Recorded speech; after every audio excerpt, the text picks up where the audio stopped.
Phone tapping కేసులో అధికారులపై చర్యలు చేపట్టారు పోలీసులు. ఫోన్ ట్యాపింగ్ కేసులో అరెస్ట్ అయిన అడిషనల్ ఎస్పీలు తిరుపతన్న, భుజంగరావులను పోలీస్ శాఖ సస్పెండ్ చేసింది. ఇందుకు సంబంధించి తెలంగాణ డీజీపీ రవి గుప్తా ఉత్తర్వులు జారీ చేశారు. ప్రస్తుతం కస్టడీలో విచారణ ఎదుర్కొంటున్నారు అధికారులు.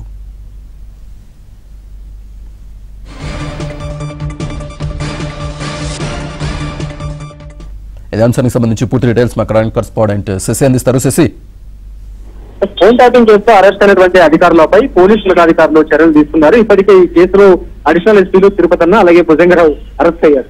ప్రస్తుతం వీరిద్దరు కూడాను ఇటు బంజారాహిల్స్ పోలీస్ స్టేషన్ లో ఉన్నారు. ప్రస్తుతం పోలీసుల కస్టడీలో ఉన్నారు. వీరిని కోర్టులో సబ్మిట్ చేసిన తర్వాత అనంతరం రిమాండ్ కి తరలించిన తర్వాత ప్రజెంట్ కస్టడీలోకి తీసుకుని విచారిస్తూ ఉన్నారు. సో ఇదే నేపథ్యంలో వీరి మీద చర్యలు తీసుకుంటూ తాజాగా డీజీపీ రవి గుప్తా ఉత్తర్వులు జారీ చేశారు. ఈ ఇద్దరు అధికారులను సస్పెండ్ చేస్తున్నట్టుగా కూడా ఆయన ఒక నోటిఫికేషన్ జారీ చేశారు. సో మొత్తానికి ఇప్పటికీ తిరుపతిరావుతో పాటు అలాగే భుజంగరావు ఇద్దరిని కూడాను పోలీసులు విచారిస్తూ ఉన్నారు. వీరు రెండో రోజు తమ కస్టడీలో భాగంగా విచారించారు. వీరిరువురు కూడాను అంతకుముందు అరెస్ట్ చేసినటువంటి సమయంలో వీరికి సంబంధించినటువంటి స్టేట్మెంట్ రికార్డ్ చేసినటువంటి సమయంలో తాము చేసినటువంటి అన్ని అంశాలను కూడా అంగీకరించారు. ఉన్నతాధికారుల ఆదేశాల మేరకు తాము ఫోన్ ట్యాపింగ్ కు పాల్పడ్డామంటూ కూడా చెప్పినటువంటి సందర్భం కూడా ఉంది.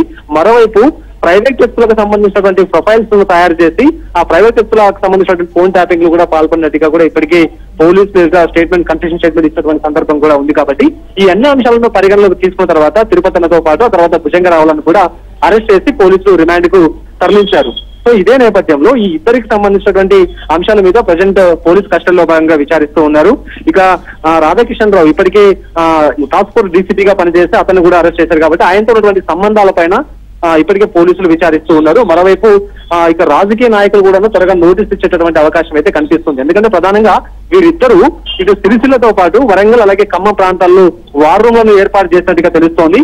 సో ఈ వార్ రూమ్లను ఎవరు చెప్తే ఏర్పాటు చేశారు, ఈ వార్ రూమ్లు ఎవరి కోసం పనిచేశాయి అన్న అంశాల గురించి కూడా ఈ ఇద్దరితో సమాచారం సేకరించేటటువంటి అవకాశం అయితే కనిపిస్తుంది. ఇదే కాకుండా వీరి సర్వీసుకు సంబంధించినటువంటి అన్ని అంశాలపై కూడా ఇటు పోలీస్ అధికారులు ఇప్పటికే ఆరా తీస్తూ ఉన్నారు. ప్రధానంగా వీరికి సంబంధించినటువంటి గతంలో వచ్చినటువంటి అవినీతి ఆరోపణలు కావచ్చు, ఈ అన్ని అంశాల మీద కూడా ఇటు పోలీసులు ఆరా తీస్తున్నారు. సో మొత్తానికి ఈ కేసులో ఫోన్ ట్యాపింగ్ కేసులో ఉన్నతాధికారులు చర్యలు చేపట్టారు. ఇద్దరిని సస్పెండ్ చేస్తూ ఉత్తర్వులు జారీ